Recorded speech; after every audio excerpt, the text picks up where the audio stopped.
Hello all. Today I went on an interesting trip. It took me a while to save up for the plane tickets, but it was worth it. Before I get into too much detail, I should introduce myself. Well, not really. I'm very paranoid when it comes to the internet, and I won't disclose my real name, so if you want to speak to me, just call me Delmar. I don't know what it is about that word, but I've been digging it lately. Okay, let's get down to business. I recently got plane tickets to Florida and booked a stay at a small hotel near a special location. It was worth the 6-hour plane ride for where I was going. If you haven't heard of it, I was planning to visit an abandoned Disney resort called Discovery Island. I did my research, and it was originally known as Treasure Island in the early 70s. The mystery behind the island is very intriguing to me, because it was shut down suddenly in '99. There was a lot of controversy behind the island, and it is commonly accepted that it was the reason behind the island's abandonment. I don't necessarily accept that as easily as others might. Don't get me wrong, I do believe it, but solely because of the fact that there isn't enough information on the subject to prove it. But this theory doesn't settle quite right with me. There isn't any public transportation to the island, so I had to call up a friend to drop me off at the island. It has been about a day since my arrival to Florida, and I've got all my gear ready. I brought a notebook for quick notes, a laptop for typing down documents, a vintage map of the island, which I discovered on the internet, a GPS, and a geocache. If I was going to an abandoned Disney park, I was going to hide a geocache there. I was going to bring a camera, but I had spent all of my money on plane tickets and the hotel reservation. I hopped onto her boat, and we were off.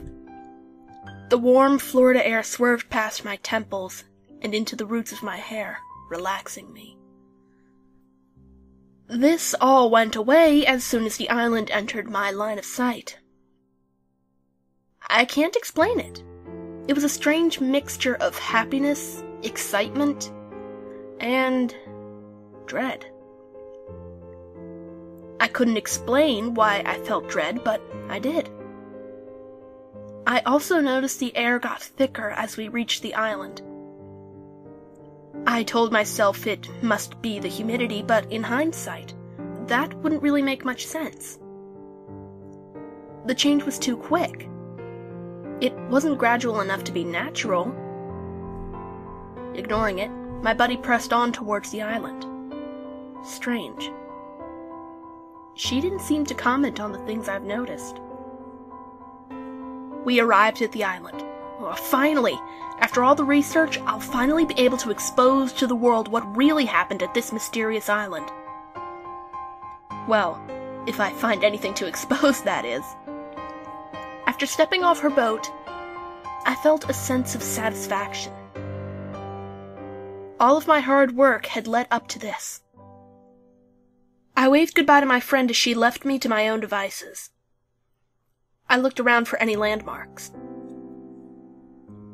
After finding one, I figured out where I was on the map and headed off to where I thought the most plausible places to find information are.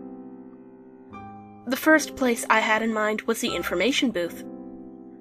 By the looks of the entrance, this definitely was a Disney park.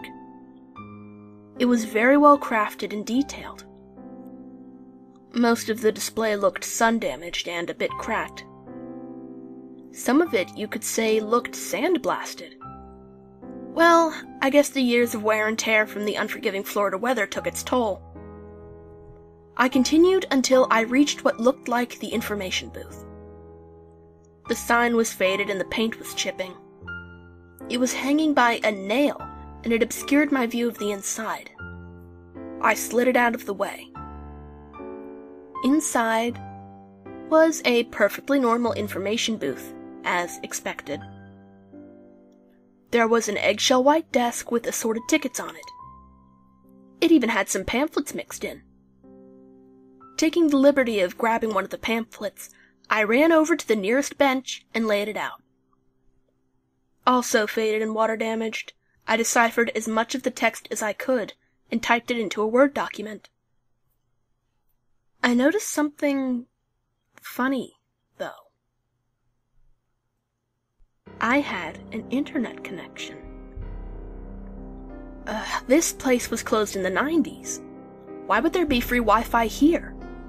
Even if I could explain why there was Wi-Fi, why did it connect without my knowledge?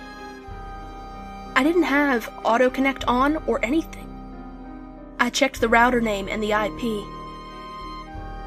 The router name was Radio Nick. It didn't display an IP. It seemed to work fine.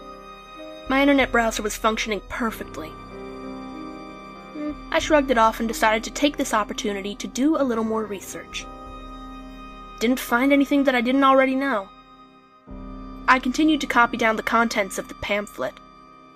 Finishing, I packed up my laptop and continued my journey. It was starting to get dark, which was strange. It was only 2 according to my laptop. I called up my friend and she came and picked me up. I asked her what time it usually got dark in Florida. She told me around this time of year, which was June, by the way, the sun set at roughly 8 to 8:30. Perplexed, I opened up my laptop to see the time was, in fact, 8:30.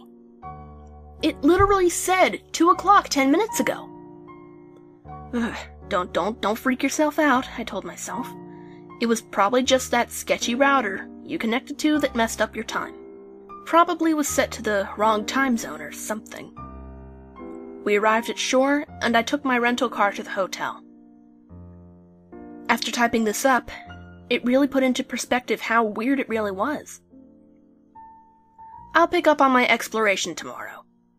I have about 4 more days on my reservation, and I'm planning on making the best of them.